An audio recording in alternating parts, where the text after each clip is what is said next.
கிறிஸ்துக்குள் அன்பான திருச்சபை பிள்ளைகளே, மீண்டுமாக இந்த காணொலி வழிபாட்டின் மூலமாக உன்னை சந்திப்பதில் ஆண்டவர் கொடுத்த வாய்ப்பிற்காக நான் ஆண்டவருக்கு நன்றி பலிகளையும் ஸ்தோத்திர பலிகளையும் நான் செலுத்துகின்றேன். திருச்சபை குடும்பங்களாக்கி நீங்கள் இருக்கின்ற இடத்திலே உங்களுடைய இல்லங்களிலிருந்து இந்த காணொலி வழிபாட்டிலே பங்கடையும்படியாக ஆண்டவராக இயேசு கிறிஸ்துவின் திருப்பெயரிலே உங்களுடைய அன்போடு கூட நான் வாழ்த்தி வரவேற்கிறேன். ஜெபம் செய்வோம்.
எங்களை அளவு கடந்த நேசத்தை எங்களை பராமரித்து வழிநடத்தி வருகின்ற எங்கள் அன்பின் ஆண்டவரே, இந்த அருமையான பரிசுத்தமான ஓய்வு நாளின் காலை வேளைக்காக நாங்கள் உண்மை நன்றியுடன் துதிக்கிறோம், ஸ்தோத்திரிக்கிறோம். சுவாமி, சென்று போன காலங்களெல்லாம் எங்களை நீர் கண்ணீர் மணி போல பாதுகாத்து இந்த பரிசுத்தமான ஓய்வு நாளிலே ஆலய பிரகாரத்தை நாங்கள் கூடி வருவதற்கு எங்களுக்கு வாய்ப்புகள் இல்லை என்றாலும் கூட இந்த காணொலி வழிபாட்டின் மூலமாக நாங்கள் இருக்கின்ற இடத்திலிருந்து உண்மை நோக்கி பார்க்கும்படியாகவும் எங்கள் வாழ்க்கையில் நீர் பாராட்டின கிருபைகளை எண்ணி நாங்கள் உமக்கு நன்றி பலிகளை ஸ்தோத்திர பலிகளை உள்ளத்தின் ஆழங்களில் நாங்கள் எடுக்கும்படியாக கர்த்தர் கொடுத்த பாக்கியத்திற்காக சாக்கியத்திற்காக நாங்கள் உமக்கு நன்றி செலுத்துகின்றோம்.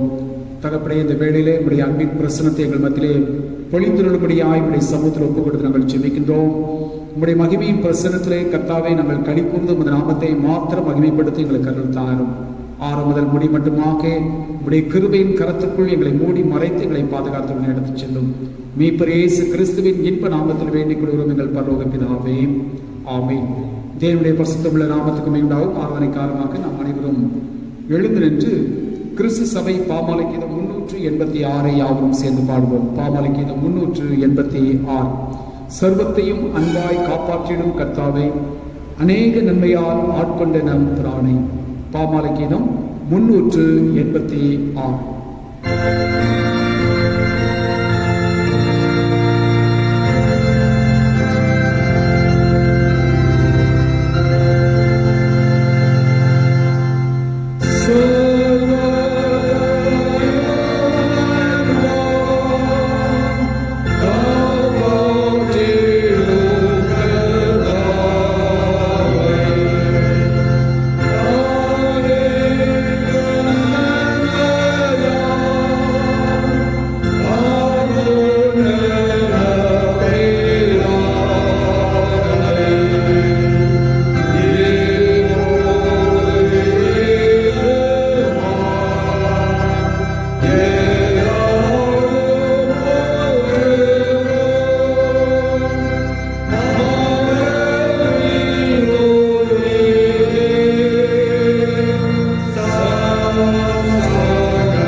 யாவரும் சேர்ந்து பின்பற்றுவோம்.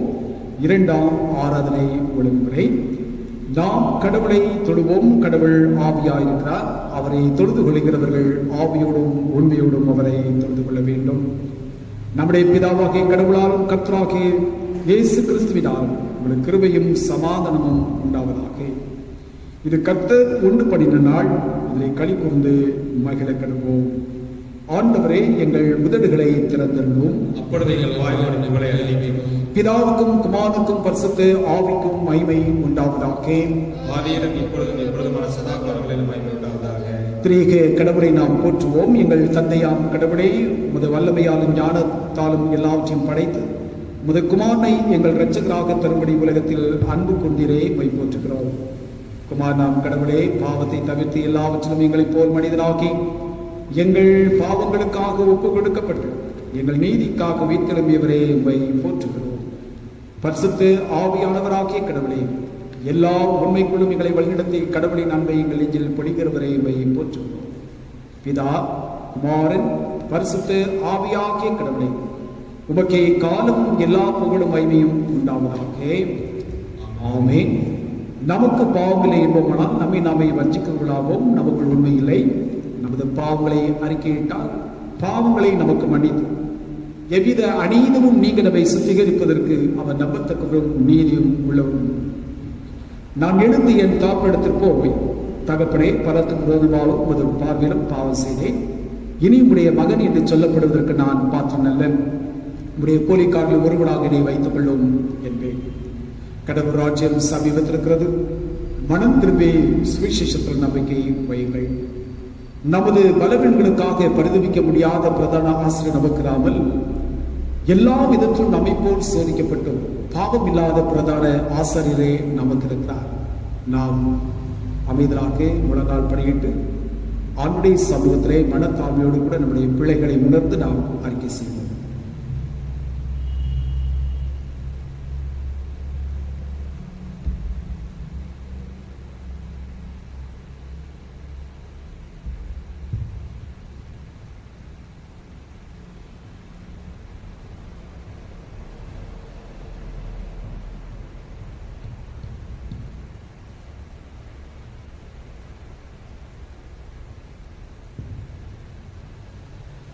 சர்வ வல்லமையுடைய கடவுளிடத்தில் நாம் நமது பாவங்களை தாழ்மையுடன் அறிக்கை செய்த உதவியாக இரண்டாவது பாவனை ஜெபத்தை யாவும் சேர்ந்து பின்பற்றுவோம்.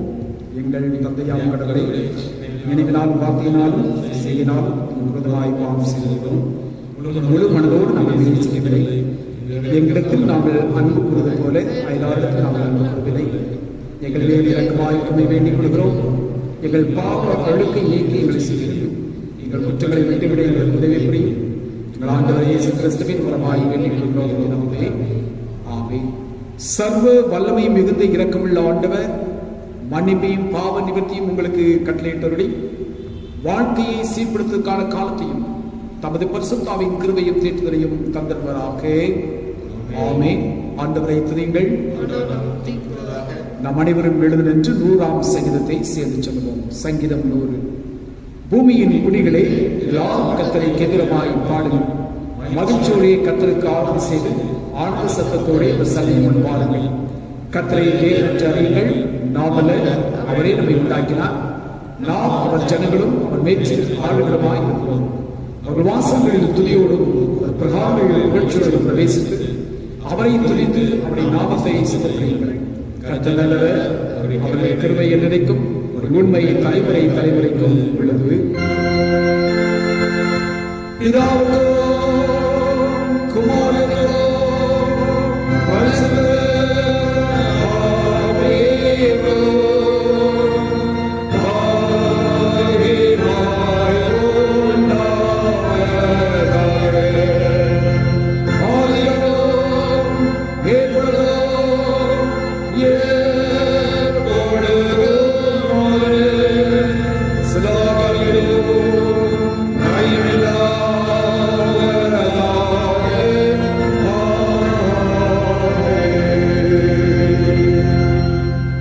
நாளுக்கென்று குறிக்கப்பட்ட சங்கீதம் 92. சங்கீதம் 92 முறையாக நாம் வாசிப்போம். சங்கீதம் 92. கர்த்தரை துதிப்பதும் உன்னதமானவரே உமது நாமத்தை கீர்த்தனம் பண்ணுவதும் பக்தனரும் வீணையினாலும் கம்பரினாலும் ஞானத்தோடு வாசிக்கும் சிரமணத்தினாலும் காலையிலே உமது கிருபையையும் இரவிலே உமது சத்தியத்தையும் அறிவிப்பதும் நலமாயிருக்கும்.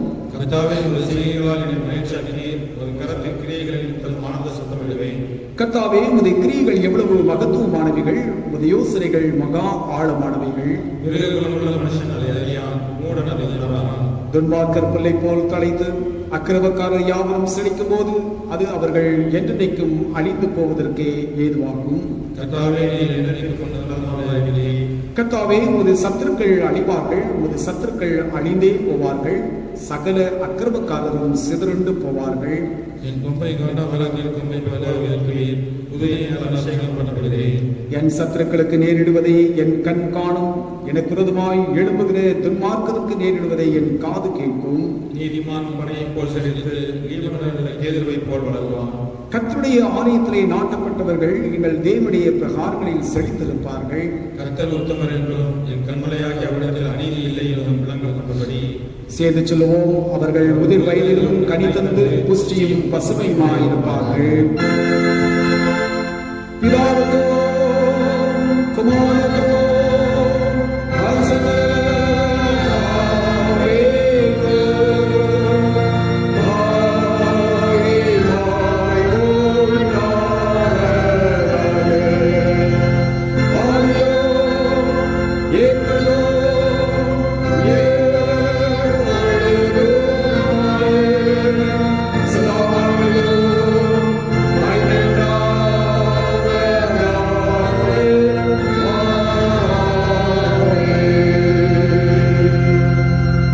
சபையார் அமருங்கள். திருமுறை பாடங்கள் வாசிக்க கேட்போம்.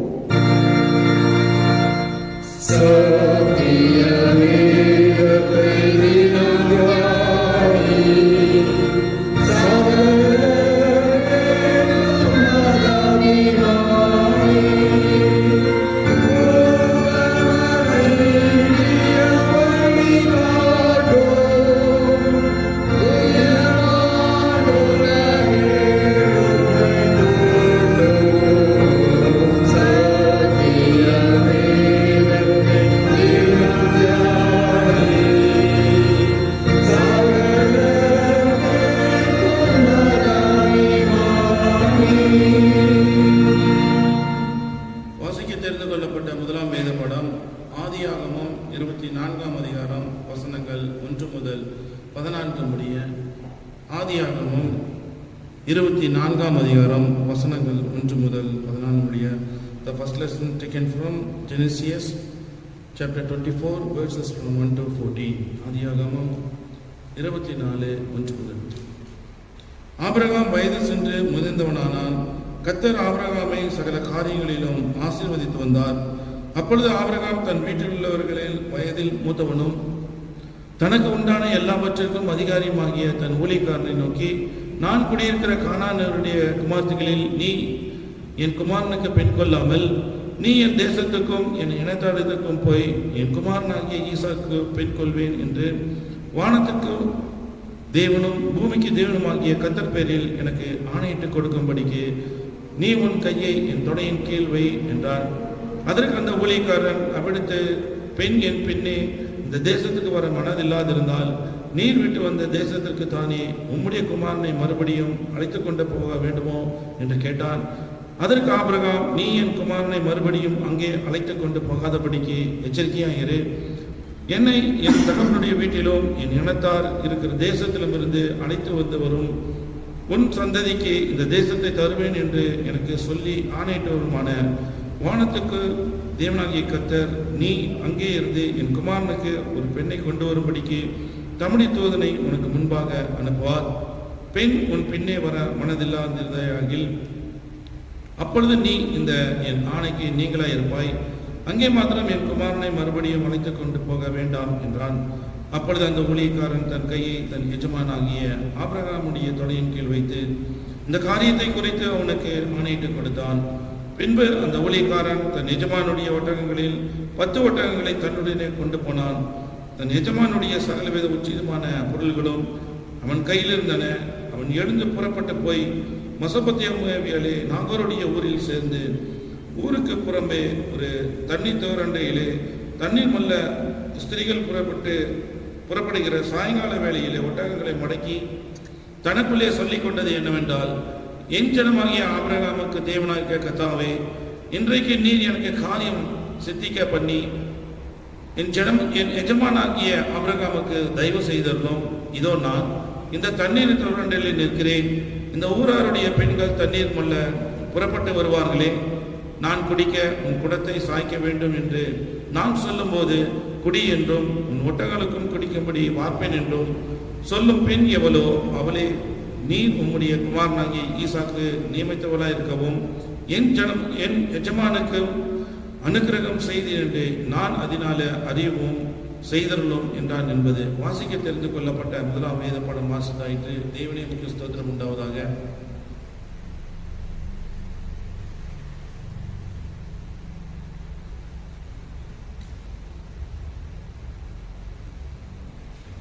வாசிக்க தெரிந்து கொள்ளப்பட்ட இரண்டாம் வேத பாடம் அப்போஸ்தலனாகிய பவுல் தீமோத்தேயுக்கு எழுதின இரண்டாம் நிருபம் 1ஆம் அதிகாரம் 3 முதல் 14 வரை.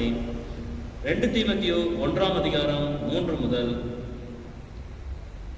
நான் இரவும் பகலும் இடைவிடாமல் என் ஜெபங்களில் உன்னை நினைத்து உன் கண்ணீரை ஞாபகம் பண்ணி சந்தோஷத்தால் நிறையப்படும்படிக்கு உன்னை காண வாஞ்சியாயிருந்து உன்னிலுள்ள மாயமற்ற விசுவாசத்தை நினைவு கூறுகிறதுனால் என் முன்னோர்கள் முதற்கொண்டு சுத்த மனசாட்சியோடு ஆராதித்து வரும் தேவனை நான் ஸ்தோத்தரிக்கிறேன். அந்த விசுவாசம் முந்தி உன் பாட்டியாகிய லேவியசாலுக்குள்ளும் உன் தாயாகிய ஐனிக்கேயருக்குள்ளும் நிலைத்திருந்தது. அது உனக்குள்ளும் நிலைத்திருக்கிறது என்று நிச்சயித்திருக்கிறேன். இது நிமித்தமாக நான் உன்மேல் என் கைகளை வைத்ததினால் உனக்கு உண்டான தேவ வரத்தை நீ அனல் மூட்டி எழுப்பிவிடும்படி உனக்கு நினைப்பூட்டுகிறேன். தேவன் நமக்கு பயமுள்ள ஆவியை கொடாமல் பலமும் அன்பும் தெரிந்த புத்தியுள்ள ஆவியை கொடுத்திருக்கிறார்.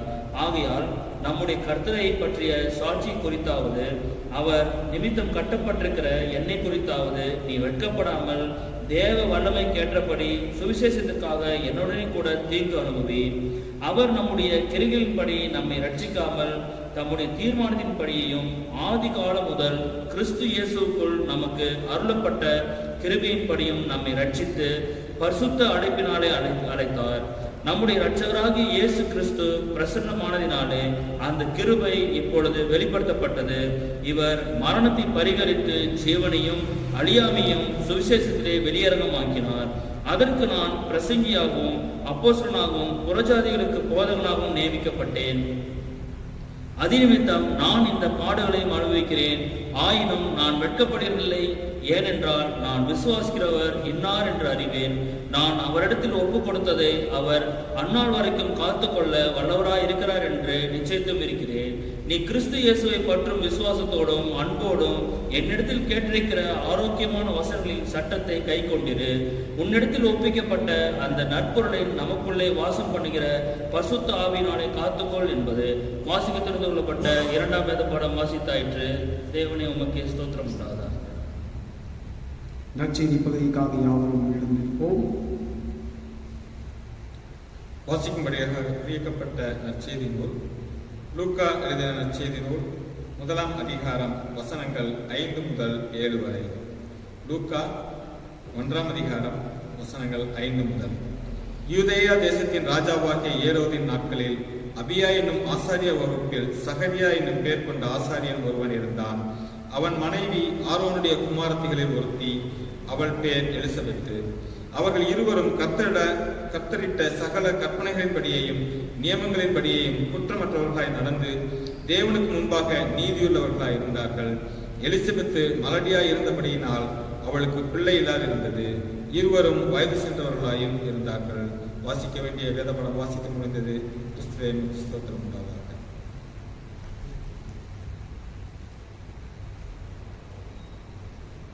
தேவனுடைய பசுமுள்ள நாமத்துக்கு மகிமையாக நாம் அனைவரும் எழுந்து நின்று கிறிஸ்தவை பாமாலைக்கிதம் 258 யாவும் சேர்ந்து பாடுவோம். பாமாலைக்கிதம் 258. இயேசுவை மீது தியானித்தால் உள்ளம் கனிமே, கண்ணார் உண்மை காணுங்கால் பரமானந்தமே.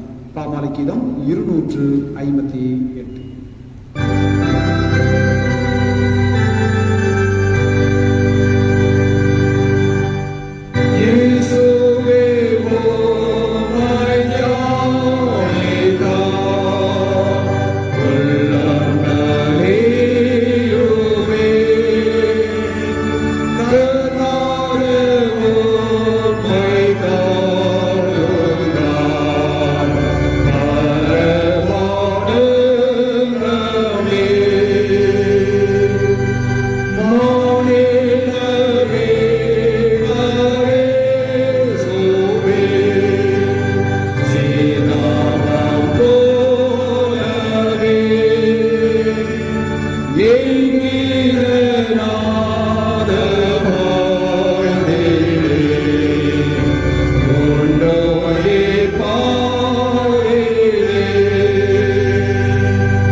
தலைகளை தாழ்த்தி நாம் ஜெபம் செய்வோம்.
எங்களை அளவு கடந்த நேசத்தை எங்களை பராமரித்து வழிநடத்தி வருகின்ற எங்கள் அன்பின் ஆண்டவரே, அமைதலின் வேலைக்காக நமக்கு நன்றி செலுத்துகின்றோம். ஆண்டவருடைய பிரசனம் எங்கள் மத்தியில் தங்கியிருக்கிறது என்கின்ற விசுவாசத்தோடு கூட உம்முடைய வார்த்தைகளை தியானிக்க இருக்கின்றோம். சுவாமி, நீர் என்னோடு கூட பேசு. உம்முடைய மெல்லிய சத்தத்தை கேட்க எங்கள் செவிகளை திறந்து தாய். உம்முடைய வேதத்தின் ரகசியங்களை எங்கள் கண்கள் காணத்தக்கதாக எங்கள் கண்களை நீர் திறந்தருளும். சுவாமி, அடிமையை முழுதுமாக மறைத்து நீர் மாத்திரம் மகிமையாக வெளிப்படும் இறைமகன் இயேசு கிறிஸ்துவின் இன்ப நாமத்தில் வேண்டிக் கொள்கிறோம் எங்கள் பரலோக பிதாவே. கிறிஸ்துக்குள் அன்பான திருச்சபை பிள்ளைகளே, ஆண்டவராக இயேசு கிறிஸ்துவின் திருப்பெயரிலே உங்கள் அனைவருக்கும் கிருபையும் சமாதானமும் உண்டாவதாக என்று சொல்லி உங்கள் அன்போடு கூட நான் வாழ்த்துகின்றேன். இந்த ஞாயிறானது நமக்கு ஒரு சிறப்பு பெற்ற ஒரு ஞாயிறு. தென்னிந்திய திருச்சபை மூத்த குடிமக்களின் சிறப்பு ஞாயிறாக இதை ஆசரிக்க வேண்டும் என்று நமக்கு ஒரு அழைப்பை நமக்கு கொடுத்திருக்கார். ஆகினாலே இந்த நாளினுடைய தலைப்பு நாம் சிந்திப்பதற்காக நமக்கு கொடுக்கப்பட்ட தலைப்பு என்னவென்று சொன்னால், முதியோரின் ஞானம் என்ற தலைப்பிலை நாம் சிந்திக்க நாம் அழைக்கப்பட்டிருக்கின்றோம். முதியோரின் ஞானம், wisdom of elderly people. இந்த தலைப்பிலை நாம் சிந்திக்க வாசிக்கிட்ட திருமறை பகுதி நமக்கு ஒரு உந்துதலையும் தூண்டுதலையும் நமக்கு கொடுக்கிறது என்று சொன்னால் அது மிகையாகாது. முதியோர் என்று சொல்கின்ற அந்த சொல் யாருக்கு பயன்படுத்தப்படுகிறது என்று சொன்னால், 60 வயதை தாண்டியவர்களுக்கு, அது ஆணாகவும் இருக்கலாம் பெண்ணாக இருக்கலாம், அவர்களைத்தான் நாம் இந்த நாட்களிலே சீனியர் சிட்டிசன் என்று நாம் அழைக்கின்றோம், முதியோர் என்று நாம் அழைக்கின்றோம். முதியோர் என்று சொல்கின்ற பொழுது நம்முடைய மனதிலே ஏற்படுகின்ற ஒரு எண்ணம் அல்லது எண்ணத்தினுடைய சிதறல்கள், எப்படிப்பட்ட சிதறல்கள் அல்லது உணர்வுகள் தோன்றுகிறது என்றால், அவர்கள் பிரயோஜனமற்றவர்கள் என்ற ஒரு சிந்தனை தான் பெரும்பாலானுடைய உள்ளங்களில் அது ஆழமாய் பதிந்து கிடக்கிறது. அதிலும் குறிப்பாக இன்றைக்கு இருக்கின்ற சமூக நிலைகளை நாம் ஆராய்ந்து பார்க்கின்ற பொழுது முதியவர்களுக்கு ஒரு முக்கியத்துவம் இல்லாத ஒரு சமூகத்தினுடைய பார்வையில் தான் இன்றைக்கு சமூகம் என்ன செய்து கொண்டிருக்கிறது, ஓடிக்கொண்டிருக்கிறது என்பதை நம்மாலே மறுக்கவும் இயலாது. இன்றைக்கு இளைஞர் இன்றைக்கு முதியவர்களை பார்க்கின்ற பார்வை எத்தகைய விதமான பார்வையாக இருக்கிறது, அவர்களை அணுகுகின்ற அணுகுமுறைகள் எத்தகைய விதமான அணுகுமுறைகளாக இருக்கின்றது, அவருடைய ஏற்றுக்கொள்ளுதலுடைய ஏற்புடைய சிந்தனைகள் எவ்வளவாக இருக்கிறது என்பதை நாம் இந்த நாட்களிலே நாம் அதிகமாக சிந்தித்து பார்க்க நாம் அழைக்கப்பட்டதாக இருக்கும். ஏன் என்று சொன்னால் இன்றைக்கு முதியவர்கள் அநேக சமயங்களிலே நம்முடைய குடும்பங்களிலும் திருச்சபைகளிலும் நாம் வாழ்ந்து கொண்டிருக்கிற சமூகத்திலும் அவர்கள் அநேக நிலைகளிலே அவர்கள் புறக்கணிக்கப்பட்டுக் கொண்டிருப்பதை நாம் பார்க்கின்றோம்.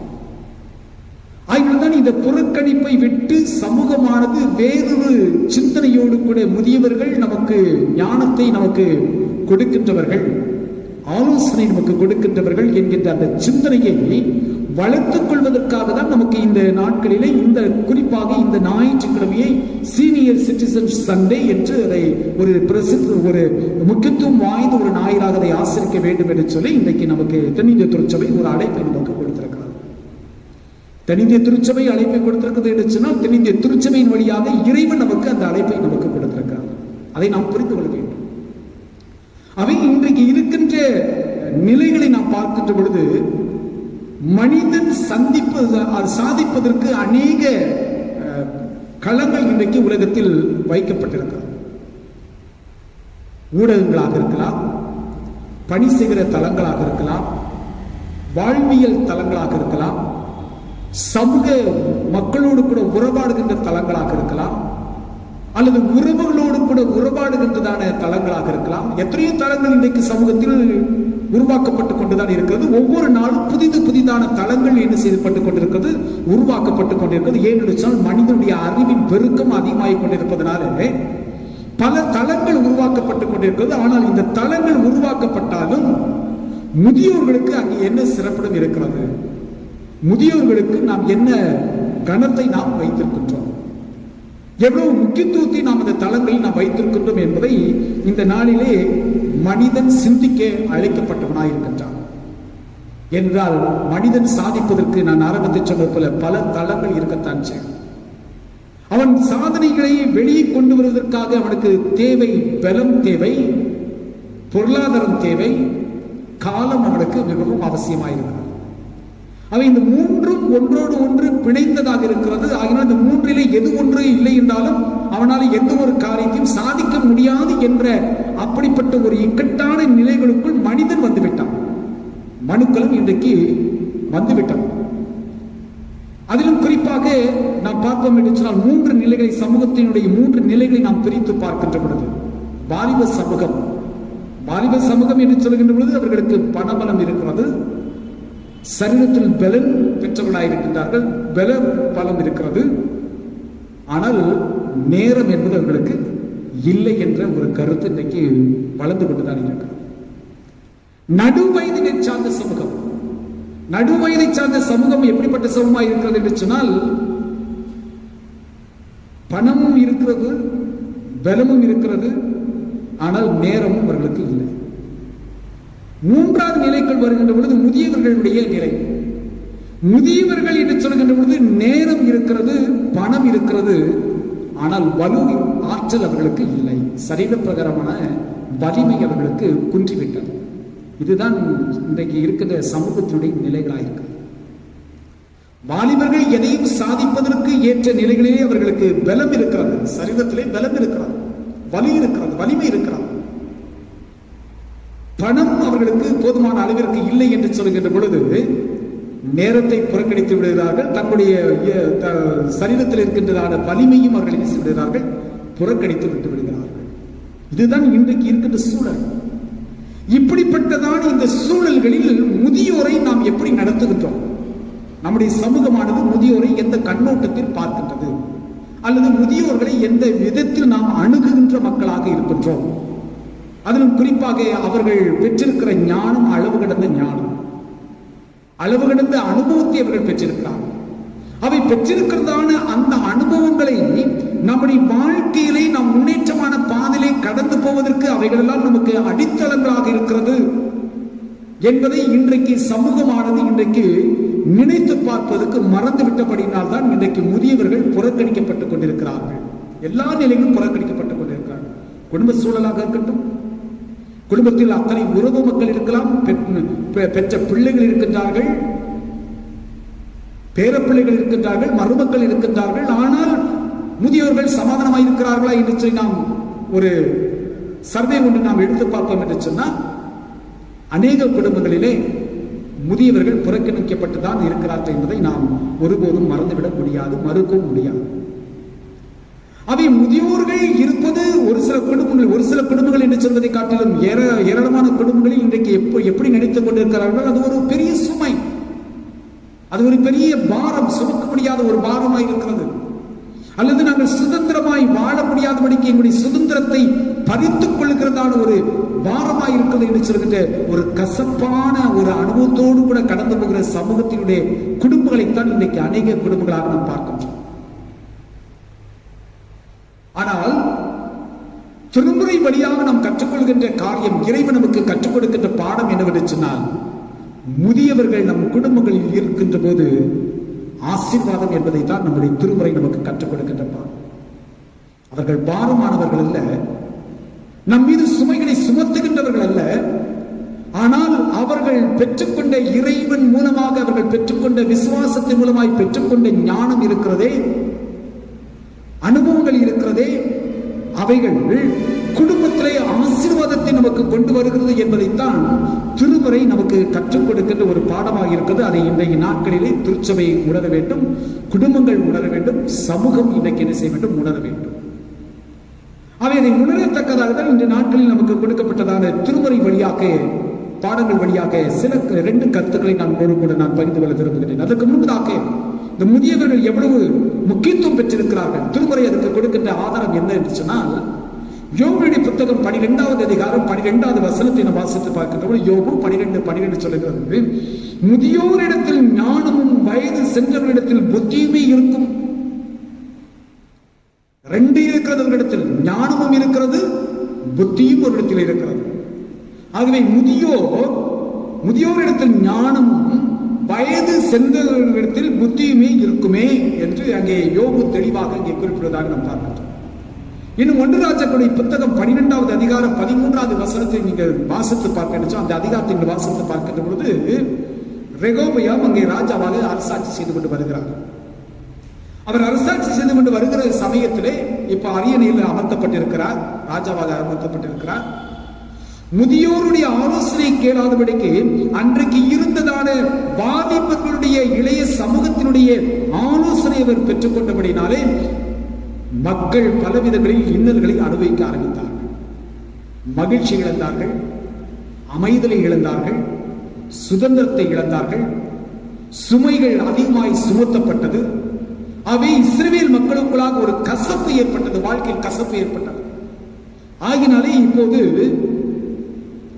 இஸ்ரவேல் ஜனங்கள் அனைவரும் ரெகோபெயாமுக்கு எதிராக மாறுகின்றார். மாறுகின்ற பொழுதுதான் இந்த ரெகோபெயாம் என்ன செய்கின்றார், எருசலேமுக்கு தப்பி ஓடி ஒளிந்து கொண்டிருக்கிறார். இறுதியாக பார்க்கின்ற பொழுது, அந்த அதிகாரம் முழுதுமா நீங்கள் வாசித்து பார்க்கின்ற பொழுது, தன்னுடைய ராஜ்ய பாரம்பரியத்தை இழந்து போனார் என்று சொல்லி பார்க்கிறோம். காரணம் என்னவென்று சொன்னால், முதியோரை அவர்கள் புறக்கணித்தார், வாலிபர்களுடைய வார்த்தைகளை கேட்டார். ஏனென்றால் அன்றைக்கு இருந்த வாலிபர்களுடைய அனுபவங்கள் மிகவும் குறைவு, அவரிடத்தில் காணப்பட்ட புத்தியும் மிகவும் குறைவு. ஆகியாலே அந்த வாலிபர்களுடைய சிந்தனைக்கு ஏற்ப தன்னுடைய ஆளுகை நடத்தி சென்றபடினாலே இறுதியாக தன்னுடைய ராஜ பாரம்பரியத்தை இழக்க நேர்ந்தது. அதை நீங்கள் வாசிப்படிச்சோம். 1 ராஜாக்களின் புத்தகம் 12வது அதிகாரம் 13வது வசனத்திலும், 1 ராஜாக்களின் புத்தகம் 12வது அதிகாரம் 18வது வசனத்திலே நீங்கள் அதை குறித்து நாம் பார்க்க முடியும். அவை மனித சமூகமானது இன்றைக்கு முதியவர்களை புறக்கணித்தாலும் கடவுள் ஒருபோதும் அவர்களை புறக்கணிப்பதில்லை. கடவுளுடைய தயவும் இருக்கிறது, கடவுளுடைய பராமரிப்பும் இருக்கத்தான் செய்கிறது. ஏசாயா தீர்க்கதரிசியுடைய புத்தகம் 46வது அதிகாரம் 4வது வசனம் இதுமாய் சொல்கிறது. ஏசாயா 46வது அதிகாரம் 4வது வசனம் சொல்கிறது, உங்கள் முதிர் வயது வரைக்கும் நான் அப்படி செய்து வந்தேன், இனி மட்டும் நான் உங்களை தாங்குவேன். நான் அப்படி செய்து வந்தேன், இனிமேலும் நான் ஏந்துவேன், நான் சுமப்பேன், தப்புவிப்பேன். ஆண்டவர் சொல்லுகிற காரியம் இதுதான். இது மட்டும் உங்களை நான் ஏந்தி வந்தவன், இனிமேலும் நான் ஏந்துவேன், நான் சுமப்பேன், உங்களை தப்புவிப்பேன் என்று ஆண்டவர் சொல்லுகிறார். ஆகவே முதியோர்களுக்கு வாழ்வு இல்லை என்று நாம் சொல்லிவிட முடியாது. முதியோர்களுக்கு இனி அவர்களுக்கு காலங்கள் முடிந்து விட்டது என்று சொல்லி நாம் புறக்கணித்தாலும் கூட, ஆண்டவர் அவளை உருவாக்கின கடவுள், அவர்களுக்கு ஞானத்தையும் புத்தியையும் அறிவையும் கொடுத்த கடவுள், அவள் தொடர்ந்து அவர் என்ன செய்கின்றார், அவர்களை பராமரிக்கின்ற பணிகளை தொடர்ந்து செய்து கொண்டுதான் இருக்கின்றார். ஏதோ ஒரு விதத்திலே அவர் என்ன செய்கின்றார், பராமரிப்பின் பணிகளை செய்து கொண்டுதான் வருகின்றார். இன்றைக்கு அநேக இடங்களில் பார்க்கும் என்றால் எத்தனை குடும்பங்கள் பெற்றோர்களை தங்களோடு கூட வைத்துக் கொள்ள முடியாதபடிக்கு முதியோர் இல்லத்திலே கொண்டு போய் சேர்க்கின்றார்கள். எத்தனை இல்லங்கள் இன்றைக்கு உருவாக்கப்பட்டிருக்கிறது இந்திய தேசத்தில், யோசித்து பார்ப்போம்.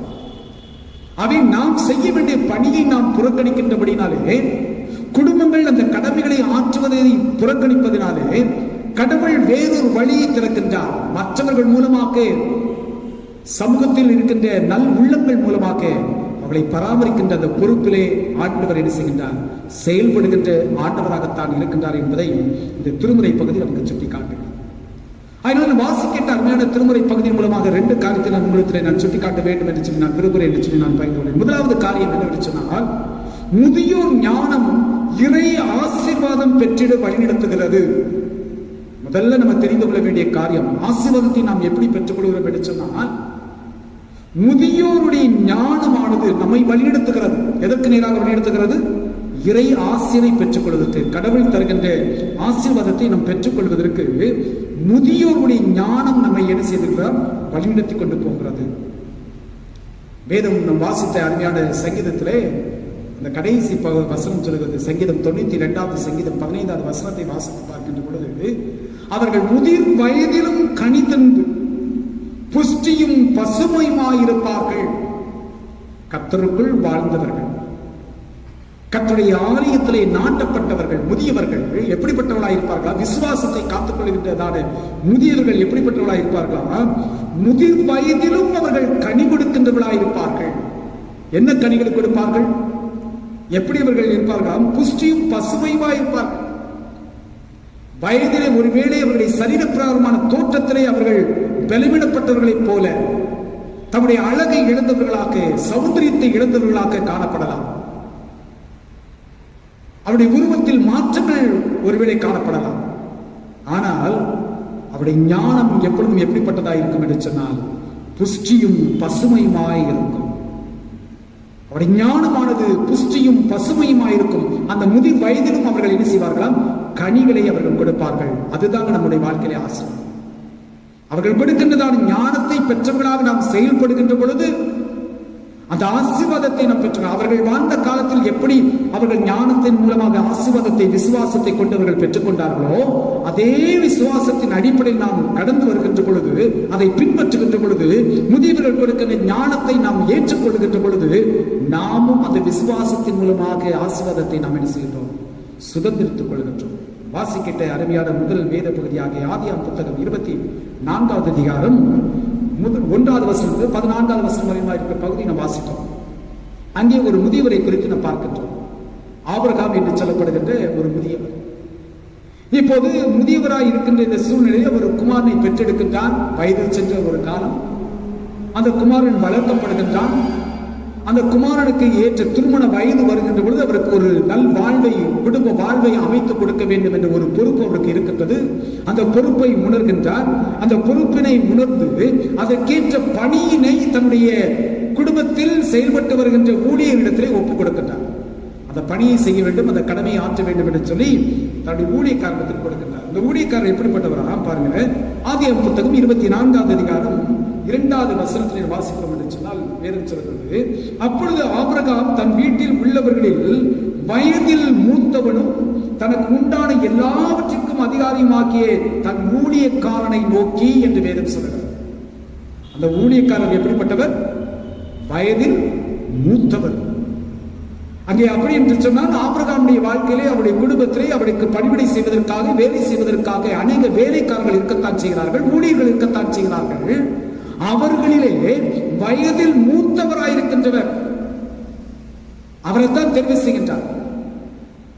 ஏன் சொன்னால் அவர் அனுபவம் பெற்றவராயிருக்கின்றார், குடும்பத்தினுடைய சூழல்களை நன்கு அறிந்தவராக இருக்கின்றார், எந்த காரியத்தை எப்படி செய்ய வேண்டும் என்பது எல்லாவற்றையும் அவர் என்னிடத்திலிருந்து கற்றுக்கொண்டவர் என்பதை ஆபிரகாம் ஒருபோதும் மறவாதபடிக்கு அதை நினைவில் கொண்டவராக அந்த செலக்ஷன்ல கூட எப்படி யாரை எடுக்கிறாரு? வயது முதிர்ந்தவரைத்தான் எடுக்கின்றார். அது மாத்திரமல்ல, தன்னுடைய குடும்பத்தில் பணிவிடை செய்கிறதான ஊழியர்கள் எல்லாற்றுக்கும் மேலாக அதிகாரியாக நியமிக்கப்பட்டதான அந்த எலியேசரைத்தான் ஆண்டவர் அந்த ஆபிரகாம் என்ன செய்கின்றார்? தெரிவு செய்து இந்த பணியின் பொறுப்பை கொடுக்கின்றார். ஏன் வச்சினால் இந்த பணியை அவரால் மாத்திரமே ஞானமாக அறிவாற்றலோடு கூட புத்தியோடு கூட அவர் செயல்படுத்த முடியும் என்று ஆபிரகாம் நினைத்திருந்தார், நம்பினார். அந்த நம்பிக்கையின் பாத்திரமாகத்தான் அந்த எலியேசருக்கு அந்த பொறுப்பானது என்ன செய்யப்படுகிறது? கொடுக்கப்படுகிறது. இந்த ஆபிரகாம் செய்கின்ற ஒரு காரியம், 3 காரியத்தை இங்கே தெளிவாக இந்த ஊழியக்காரத்தை சொல்லுகிறார். ஏன்னு சொன்னால் தன் குடும்பம் எப்பொழுதும் ஆசீர்வதிக்கப்பட்ட குடும்பமாக இருக்க வேண்டும். தான் ஆண்டவராலே அழைப்பை பெற்றவர், ஆசீர்வாதத்தை தேவன் எனக்கு வாக்குகள் கொடுத்திருக்கின்றார், அந்த வாக்கு தத்தத்தை என் சந்ததிகளும் பெற்றுக்கொள்ள வேண்டும் என்பதிலே அவர் தெளிவுள்ளவராய் ஞானமுள்ளவராய் செயல்பட்டார். வாசிக்கிட்ட அருமையான வேத பகுதியில் 3 காரியங்கள் நமக்கு தெளிவாய் உணர்த்தப்படுகிறது. முதல் காரியம் என்று சொன்னால் ஆதியாகமம் 24வது அதிகாரம் 3வது வசனத்தை வாசித்து பார்க்கின்ற பொழுது, நான் குடியிருக்கிற கானானுடைய குமாரத்திகள் நீ என் குமாரனுக்கு பெண் கொள்ளாமல், ஃபர்ஸ்ட் கண்டிஷன், தன்னுடைய ஞானத்தை இவர் பயன்படுத்துகின்றார். நான் குடியிருக்கிற இந்த தேசம் கானானுடைய தேசம், இந்த தேசத்தில் இருக்கிறதான பெண்களை என் குமாரனுக்கு என்ன செய்யக்கூடாது? பெண் கொள்ளக்கூடாது. ஏன் இதுல அவ்வளவு வைராக்கியம் ஆபிரகாமுக்கு? கானானியரை குறித்து நன்கு அவர் தெளிவாக அறிந்திருந்தார். இந்த கானானியர் யார் என்று சொன்னால் நோவாவின் குமாரனாகிய காமின் வம்சத்தான். இந்த காம் எப்படிப்பட்டவர் என்று சொன்னால் நோவாவின் கைகளினாலே சாபத்தை பெற்றுக்கொண்ட ஒரு மனிதன். அது மாத்திரமல்ல, அன்றைய தினத்திலே பாபேல் கோபுரம் கட்டப்பட்டதான காலகட்டத்திலே பாபேல் கோபுரத்தினுடைய கட்டுமான பணிகளில் இந்த காமனுடைய கோத்திரத்தின் வம்சத்தினுடைய மக்கள் தான் அதிகமாக என்ன செய்தார்கள்? பணிவிடை செய்தார்கள். தாறுமாறாக்கப்பட்டதான ஒரு சூழல். ஆகினாலே இந்த கானானுடைய கலாச்சாரத்தை ஆபிரகாம் நன்கு அறிந்திருந்தார், பழக்க வழக்குகளை நன்கு அறிந்திருந்தார், நம்பிக்கையை குறித்து இறை நம்பிக்கையை பற்றி நன்கு அறிந்திருந்தார். ஆகினால்தான் தெளிவா சொல்றாரு, ஞானத்தோடு கூட சொல்லுகின்றார், தன் விசுவாசம் தன் குடும்பத்தாரிடத்தில் கடவுள் பேரில் வைத்திருக்கிற விசுவாசத்தை பிள்ளைகள் விட்டுவிடக் கூடாது என்பதற்காக தெளிவாக சொல்கிறார். வேற காரணத்தில் சொல்லுகின்றார், இந்த கானானிடத்திலே பெண் கொள்ளாமல் என்று சொல்லுகின்றார். 2வது விதமான காரியம் என்னவென்று சொன்னால் ஆதியாகமம் புத்தகம் 24வது அதிகாரம் 6வது வசனத்திலும் 8வது வசனத்திலும் இங்கே தெளிவாக சொல்லுகிறார்.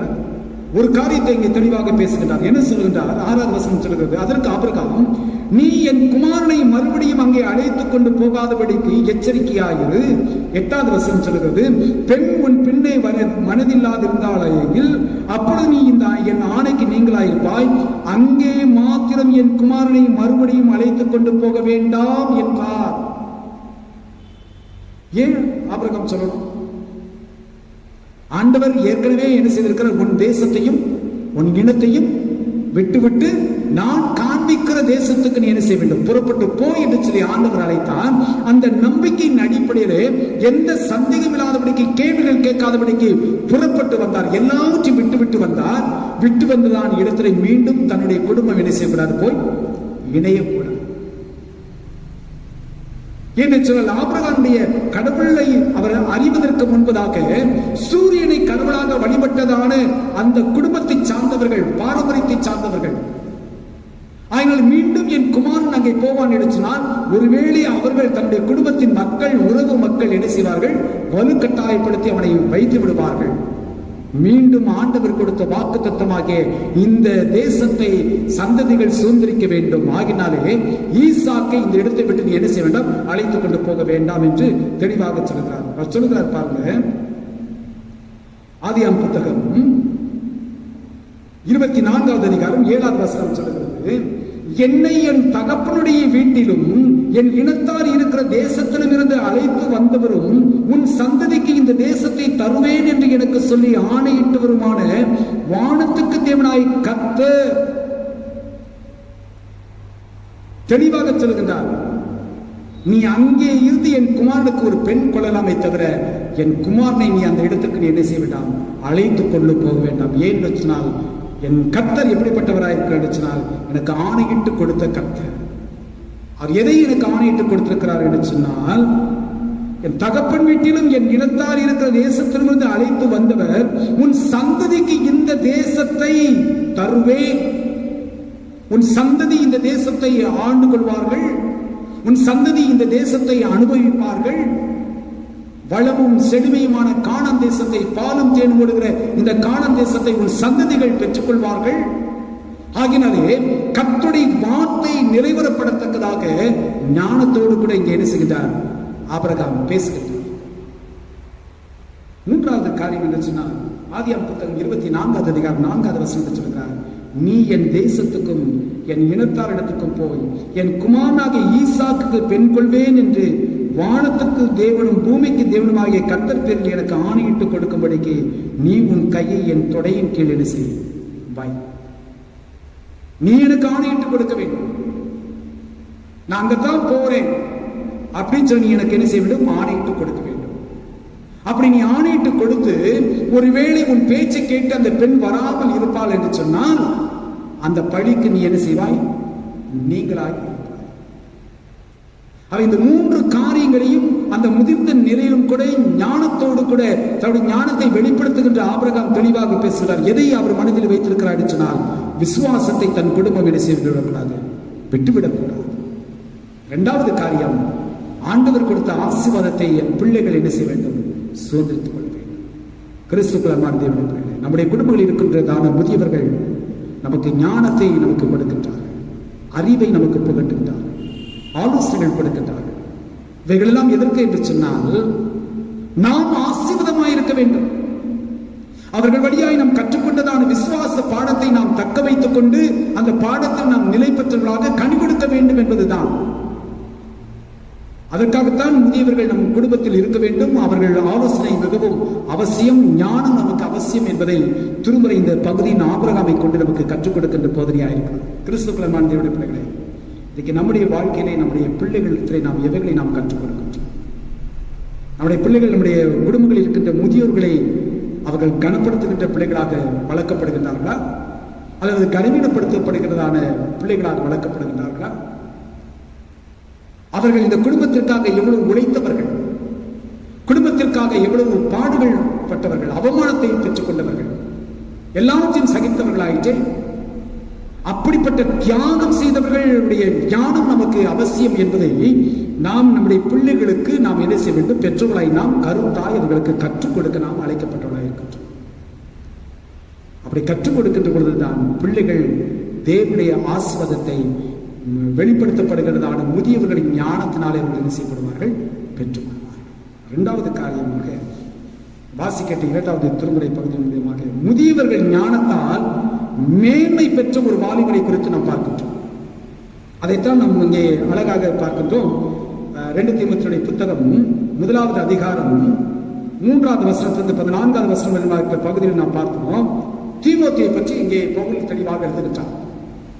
தீமோத்தேயை பற்றி சொல்லுகின்ற பொழுது ஒரு மேன்மையான நிலையில் வைக்கப்பட்டு பேசுவதை போல இந்த பவுல் இங்கே எழுதுகின்றார். என்ன எழுதுகின்றார் பாருங்க, 3வது வசனத்தை சொல்லுகின்றார், நான் இரவும் பகலும் இடைவிடாமல் என் ஜெபங்களில் உன்னை நினைத்து, இரவு பகல் என்று நான் பாராதபடிக்கு என் ஜெபங்களில் நான் உன்னை நினைவு கூறேன். அப்படி என்று சொன்னால் அவருடைய ஜெபத்திலே நினைவு கூறத்தக்கதாக இரவு பகல் என்று சொன்னால் 24 மணி நேரமும் இந்த தீமோத்தேயு குறித்த சிந்தனை அவருக்குள் என்ன செய்து கொண்டிருக்கிறது, ஆழமாய் கிடக்கிறது.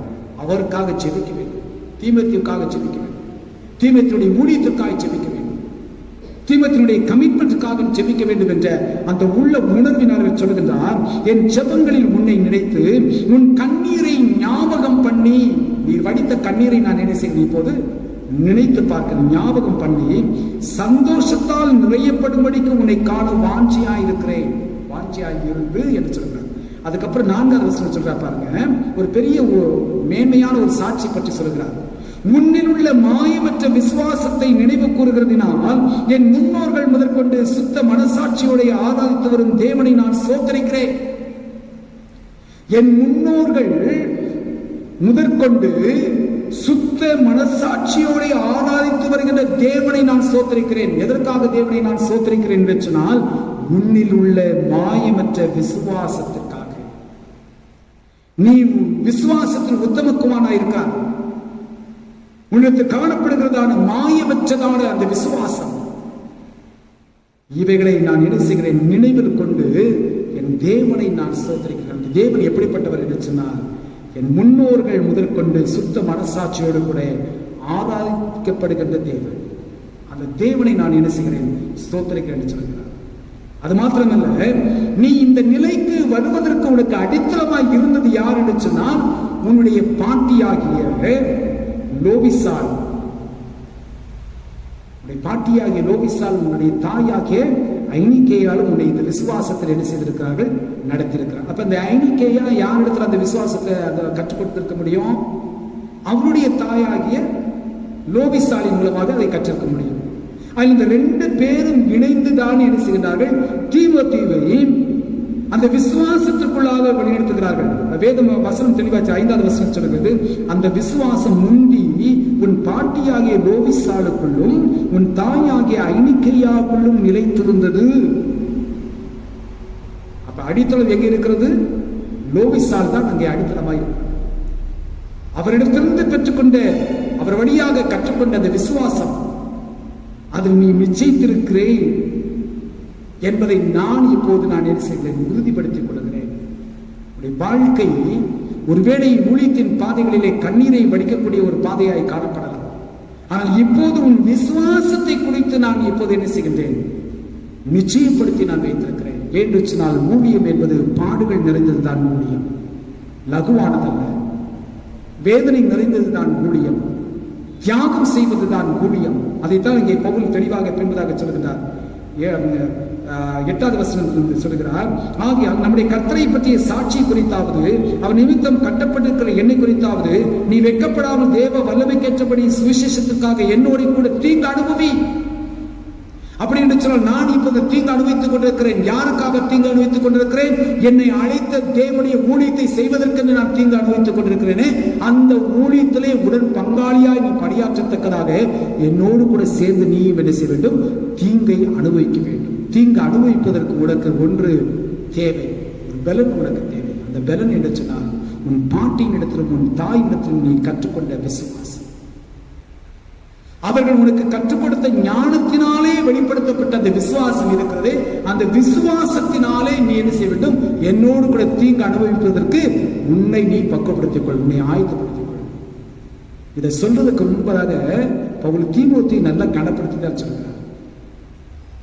விசுவாசம் உள்ளவன் எப்படிப்பட்ட விசுவாசம் என்றால், மாயமற்ற விசுவாசத்தை வெளிப்படுத்துகிற ஒரு வாலிபன் என்பதை நினைத்து பார் என்று சொல்லி இங்கே பவுல் அழகாக தெளிவாக சொல்வதை பாருங்கள். அது மாத்திரமல்ல, அதே 2 தீமோத்தேயுடைய புத்தகம் 3வது அதிகாரம் 14வது வசனம் 15வது வசனத்தை வாசித்து பார்ப்போம் என்று சொன்னால், பவுல் சொல்வதென்றால், நீ கற்று நிச்சயித்துக் கொண்டவைகளில் நிலைத்திரு, அவைகளை இன்னாரிடத்தில் கற்றாய் என்று நீ அறிந்திருக்கிறதும் அல்லாமல், கிறிஸ்து இயேசுவை பற்றும் விசுவாசத்தினால் உன்னுடைய ரட்சிப்புக்கு ஏற்ற ஞானம் உள்ளவனாக்கத்தக்கதாக பரிசுத்த வேத எழுத்துக்களை நீ சிறு வயது முதல் அறிந்தவன் என்று உனக்கு தெரியும். உனக்கு தெரியும். எது தெரியும் உனக்கு?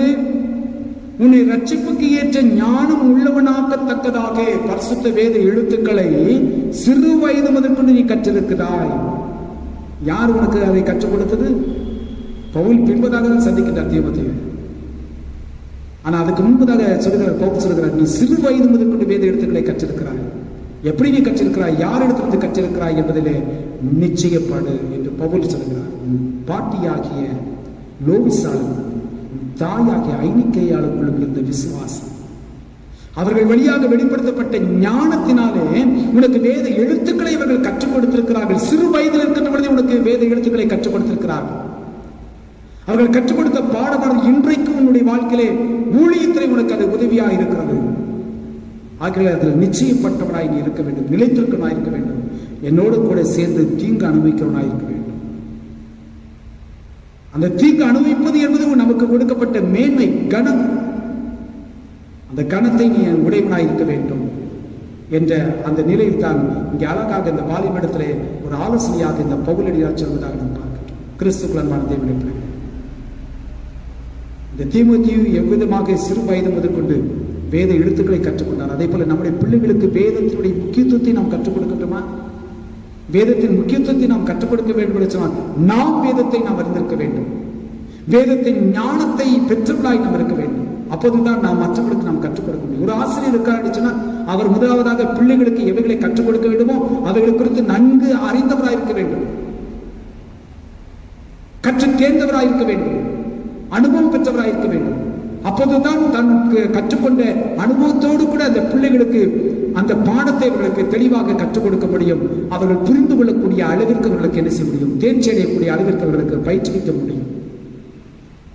அதை போட்டுதான் நம்முடைய குடும்பங்களில் இருக்கின்ற பிள்ளைகளுக்கு வேத வசனங்களை நாம் கருத்தாய் நாம் போதிக்க நாம் அழைக்கப்படும். அதற்கு தான் கர்த்தர் நமக்கு ஞானத்தை, அறிவை நமக்கு கொடுத்திருக்கிறார். அதை நாம் பின்பற்றுகிறோமா? யோசிக்கிறார். அவை முதியோருடைய ஞானம் இறை ஆசீர்வாதத்தை பெற்றுக் கொள்வதற்கு நமக்கு வழிநடத்துகின்றது. அது மாத்திரமல்ல, மேன்மையை பெற்றுக் கொள்வதற்கும் அது நம்மை அழைத்து செல்கிறதா இருக்கிறது. அதை நாம் உணர்ந்து முதியோர்களை நாம் கனப்படுத்துவோம். நம்முடைய குடும்பங்களில் இருக்கக்கூடியதான முதியோர்கள் கனப்படுத்தப்பட வேண்டியவர்கள், அவர்கள் உயர்ந்து மதிப்பிடப்பட வேண்டியவர்கள். அதை இன்றைக்கு சமூகமானது உணர வேண்டும் என்று சொன்னால் குடும்பங்களில் மாற்றங்கள் வர வேண்டும்.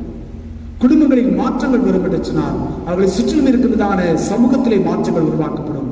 திருச்சபையிலும் அப்படிப்பட்ட மாற்றங்கள் என்ன செய்யப்பட வேண்டும்? உருவாக்கப்பட வேண்டும். அப்படிப்பட்ட நிலைக்குள் நீங்கள் நாளும் கடந்து வர தேவன் தாமே நமக்கு துணை பாராட்டுவதாக. ஆமாம், தலைகளை தாத்துவோம். எங்கள் நேசிக்கிற எங்கள் அன்பு இருந்த ஆண்டவரே, முதியோர்களுடைய ஞானம் எங்களுக்கு அவசியம் என்பதை நீர் எங்களுக்கு உணர்த்தி காட்டியிருக்கிறேன். ஆபிரகாமின் மூலமாக, தீமோத்தேயுவின் மூலமாக நீர் எங்களுக்கு கற்றுக் கொடுத்திருக்கிறேன்.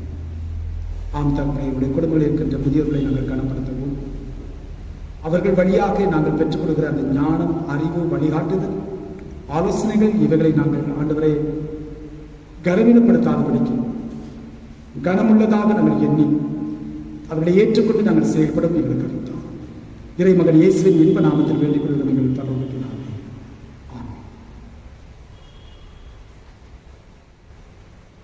நாம் அனைவரும் எழுதுகின்ற நம்முடைய விசுவாசத்தினை அப்போஸ்தல விசுவாச பிரமாணத்தின் மூலமாக நாம் அறிக்கை செய்வோம். வானத்தையும் பூமியும் படைத்து சர்வவல்லமை பிதாவாகிய தேவனை விசுவாசிக்கிறேன். அவருடைய ஒரே குமாரன் என்னுடைய நாதர் இயேசு கிறிஸ்துவை விசுவாசிக்கிறேன். பரிசுத்தாவினை கண்விடத்து உற்பத்தி பிறந்தார். பதினாத்தின் காலத்தில் பாடுபட்டு சிலுவையில் மறித்து அடக்கப்பட்டு பாதத்தில் அடைக்கிறார். 3ஆம் நாள் மருத்துவத்தில் எழுதினார். மரணத்துக்கே சர்வ பிதாவாகிய தேவனை வாசித்திருக்கிறார். அவிடத்து வெறும் மற்றொரு ஞானத்திற்கு பரிசுத்தாய் விசுவாசிக்கிறேன். 14 பாவனிப்பும் சிறப்பு நித்திய ஜீவன் கொண்டது விசுவாசிக்கிறேன். சபையிற்கு சில அறிவிப்புகள். அடுத்த அரசாங்கத்திலிருந்து மறு உத்தரவு வரும் வரையிலுமாக ஆலய வழிபாடு நடைபெறாது. அதுக்கு பதிலாக காணொலி வழிபாடு தொடர்ந்து நடைபெறும். ஆகினால் திருச்சபை பிள்ளைகள் அந்த வழிபாட்டின் நேரத்தில் நீங்கள் அதை கருத்தில் கொண்டு அதில் பங்கடைபடியாக உங்களுடைய அன்பை நினைவுபடுத்துகிறேன். இன்றைக்கு நாம் பார்க்கின்ற போது அதை கவனிக்கின்றவர்கள், அதில் பங்கடைந்தவர்களுடைய எண்ணிக்கை மிகவும் சொற்பமாயிருக்கிறது. அதனால இப்படிப்பட்ட காலகட்டங்களிலே இதைவிட கொடுமையான காலங்கள்லாம் வர இருக்கிறது. கர்த்தருடைய வார்த்தைகளை தியானிப்பதற்கோ ஆண்டவரை ஆராதிப்பதற்கோ உரிமைகள் பறிக்கப்படுகின்றதான ஒரு காலகட்டங்கள் வரப்படும். அப்படிப்பட்ட காலகட்டத்திற்கு முன்பதாக கடவுள் கொடுக்கின்ற வாய்ப்புகள், இந்த வாய்ப்புகளை நாம் பயன்படுத்திக் கொள்வது நம்முடைய கடமையாக இருக்கிறது, நம்முடைய பொறுப்பாக இருக்கிறது. ஆகினாலே திருச்சியுடைய குடும்பங்கள் அதை உணர்ந்து ஞாயிற்றுக்கிழமையிலே வழக்கம் போல 7 மணிக்கு அது உங்களுக்கு காணொலி வழிபாடு என்பது உங்களுக்கு வைக்கப்படுகிறது. அதில் நீங்கள் திருச்சபையுடைய பிள்ளைகள் விசுவாசத்தோடு கூட பக்தியோடு கூட ஜபசிந்தையோடு கூட நீங்கள் பங்கடைபடியாக ஆசீர்வாதத்தை பெற்றுக்கொள்ளும்படியாக நீங்கள் அன்புடன் நினைவுபடுத்துகிறேன். அது மாத்திரமல்ல, வார நாட்களில் தன்னுடைய பிறந்தநாள் மற்றும் திருநாளை காண்கின்ற அனைத்து பிள்ளைகளுக்கும் ஆண்டவராக இயேசு கிறிஸ்துவின் திருப்பெயரிலே நம்முடைய பொது சேத்தினுடைய அனைவர் சார்பிலும், கமிட்டி அங்கத்தங்கள், செயலர், பொருளர், ஆயர் அனைவருடைய சார்பிலும் உங்களுக்கு நல் வாழ்த்துக்களை நாங்கள் தெரிவித்துக் கொள்கிறோம். புதிய ஆண்டின் காலம் உங்களுக்கு ஆசீர்வாதமான காலங்கள் இருக்க தேவன் தாமே உங்களுக்கு கிருபை பாராட்டி வழிநடத்தி செல்வதாக. தொடர்ந்து நாம் ஜெபம் செய்வோம். எங்களை நேசிக்கிற எங்கள் அன்பில் இருந்த ஆண்டவரே, கிருபையாய் கொடுக்கப்பட்ட மனமகிழ்ச்சி நாளுக்காய் நமக்கு நன்றி செலுத்துகின்றோம். கர்த்தாவே, எங்கள் தேசத்திற்காக நாங்கள் உங்களுடைய சமூகத்தில் மன்றாடுகிறோம். எங்கள் தேசம் வளம் பெற்ற தேசம் ஆண்டவரே. ஆனால் பல்வேறு நிலைகளிலே அது சுரண்டப்பட்டு மக்கள் ஆண்டவரே பயன் பெறாத நிலைகளிலே எத்தனையோ குடும்பங்கள் இன்றைக்கு வறுமையில் வாடிக்கொண்டிருக்கிறார்கள் சுவாமி. அப்படிப்பட்ட குடும்பங்களை நாங்கள் நினைவு கூர்ந்து நாங்கள் ஜெபிக்கின்றோம். ஆண்டவர் தாமே அவர்களுக்கும் அந்த சமத்துவம் கிடைக்கவும், உரிமைகள் அவர்களுக்கு கிடைக்கவும் ஆண்டவர் ஒரு தாசையை அனுப்பும்படிக்கு நாங்கள் கெஞ்சிட்டோம் சுவாமி. சுரண்டுகின்றவர்கள் சுரண்டலிலிருந்து அவர்கள் விடுதலையை அடையத்தக்கதாக ஞானங்களை இருந்தித்து அவர்களுக்கு தாமே கிருபையை தந்திரும்படியாக நாங்கள் கெஞ்சிட்டோம். எங்களை ஆளுகை செய்கிற தலைவர்களுக்காக, அதிகாரிகளுக்காக, பொறுப்புள்ளவர்களுக்காக நாங்கள் ஜெபிக்கின்றோம். உண்மையோடும் உத்தமத்தோடும் தன்னுடைய பணிகளை நிறைவேற்றி, ஊழியத்தை நிறைவேற்றி அவர்களுக்கு ஞானங்களை இருந்தித்து தந்து வழிநடத்தி பேசுவாங்க.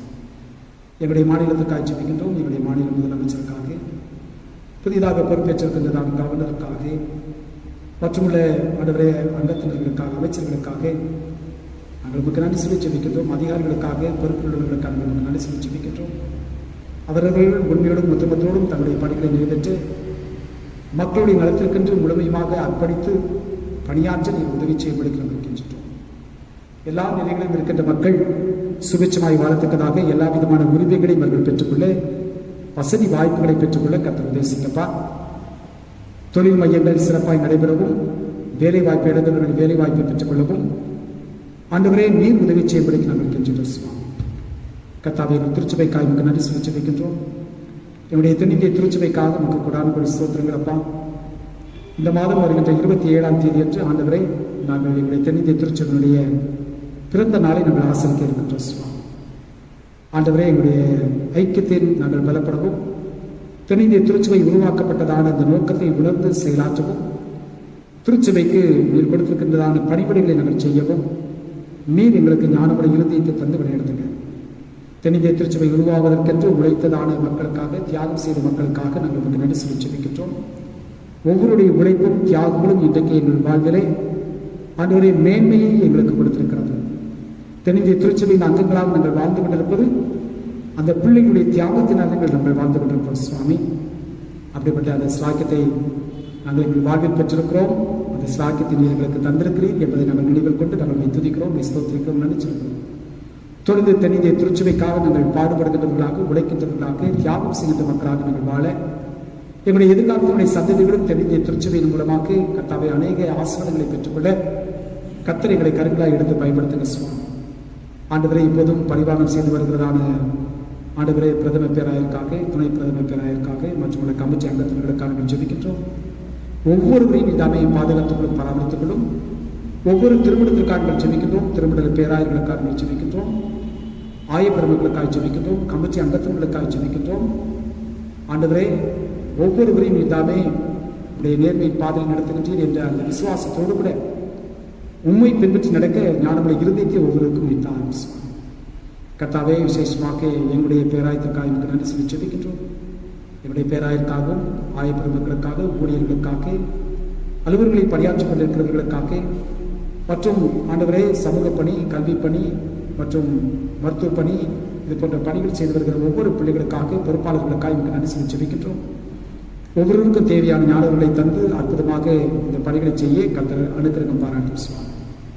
அது மாத்திரமல்ல தவப்படை என்னுடைய திருச்சபைக்காக எனக்கு நன்றி சொல்லி ஜெபிக்கின்றோம். சபை மூப்பர்களுக்காக, செக்ரட்டரிக்காகவும், ட்ரெஷருக்காகவும் மற்றும் கமிட்டி அங்கத்தினர்களுக்காக, கொயர் மெம்பர்ஸ்களுக்காக எல்லாருக்காக ஜெபிக்கிறோம். அவர்களுக்கு கொடுக்கப்பட்ட பணியிலே, பொறுப்புகளிலே உண்மையோடு உத்தமத்தோடு கூட உழைத்து திருச்சபையை நலமான பாதையில் நடத்த நீர் அனுக்கிரகம் பாராட்டும் சுவாமி. எங்களை முத கருத்தை தாழ்த்து கொடுக்கின்றோம். உண்மையோடு உத்தமத்தோடு ஊழியத்தை செய்ய கர்த்தர் கருத்தை பாராட்டுவாங்க. தாப்பனே பற்பல தேவையோடு கூட இருக்கின்ற ஒவ்வொரு பிள்ளைகளையும் நாங்கள் நினைவு கொண்டு ஜெபிக்கின்றோம்.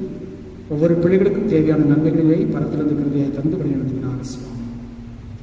எல்லா விதமான நன்மைகள் நிரப்புங்க. விசேஷமாக புதிய ஆண்டிற்குள்ளாக பிரவேசித்திருக்கிற பிள்ளைகளை முத கருத்தில் நாங்கள் வைத்து ஜெபிக்கின்றோம். இந்த புதிய ஆண்டின் காலம் ஒவ்வொரு பிள்ளைகளுக்கும் ஆசீர்வாதமான காலங்களாக இருக்க என் தேவனுக்கு பாராட்டும். சுகவீனர்களுக்காக, பலவீனர்களுக்காக ஜெபிக்கின்றோம். எங்களுக்காக ஜெபித்துக் கொடுங்கள் என்று சொன்ன மக்களுக்காக ஜெபிக்கின்றோம். உள்ளத்தின் இயக்கங்களை அறிந்திருக்கிறீர்கள். ஆண்டவரே நல்ல சுகத்தையும் பலத்தையும் ஆரோக்கியத்தையும் கிருபையை கொடுத்து உடைய எதிர்பார்ப்புகளை நம்முடைய சித்தத்தின் புறமை நிறைவேற்றி ஆசிரியத்து வழிநடத்தபடி கிளம்பிக்கின்றோம். துதி கடமை மேலான சிறப்புகளும் இப்ப இயேசு கிறிஸ்துவின் வழியாக வேண்டிக் கொள்வதற்கு பரவதாவே ஆமென். நாம் அனைவரும் சேர்ந்து கட்ட கற்பித்த ஜெபத்தை எடுப்போம். பரம்பரை இருக்கிற கற்பிதாவே இப்படி நாம் வசப்படுவதாக, ராஜ்யம் வருவதாக, செய்வதாக, அப்பத்தை எங்களுக்கு மக்களுமாய் செய்வதற்கு நம்மளை மணிப்பது போல எங்கள் பற்றிகளை கொடுக்க முடியும். இப்போ கிரேஸ் நாமத்தை நிறைவேற்றிக் கொள்ளும். ராஜ்யம் வலிமையும் இத்தனிடத்தில் ஒருவிடப்பட்டு உண்மை நோக்கி எங்கள் பொதுவான விண்ணப்பங்களை செய்ய எங்களுக்கு அளித்த சர்வ நல்ல கடவுளே, 2 பேராக 3 பேராக நாமத்தினாலே கூடி வரும்பொழுது அவர்களுக்கு அளிச்சுவேன் என்று வாக்களிக்கிறேன். கர்த்தாவே, எமது அடிகளாக எங்களுக்கு வேண்டிய நன்மைகள் உண்டாக எங்கள் விருப்பங்களையும் வேண்டுதலையும் எப்பொழுதும் நிறைவேற்றி இம்மையிலே இப்படி சத்தியத்தை அறிகிற அறிவையும் மறுமையை தேச்சியும் எங்களுக்கு கட்டளையிடுகிறோம். ஆமென்.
ஆண்டவர் தம்முடைய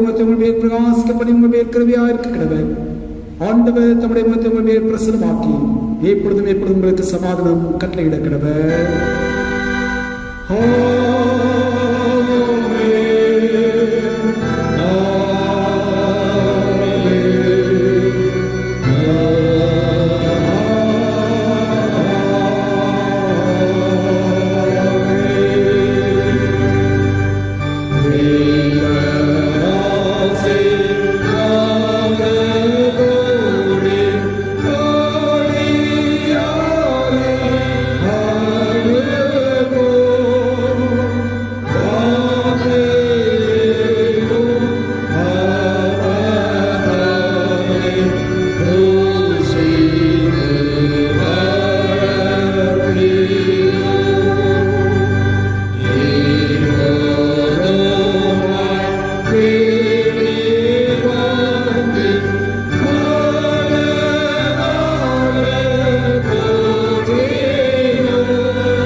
பரிவுணை சித்தத்தின் பிரதமாய் நாங்கள் செயல்படுத்த எங்களுக்கு அறிவித்தார் சுவாமி.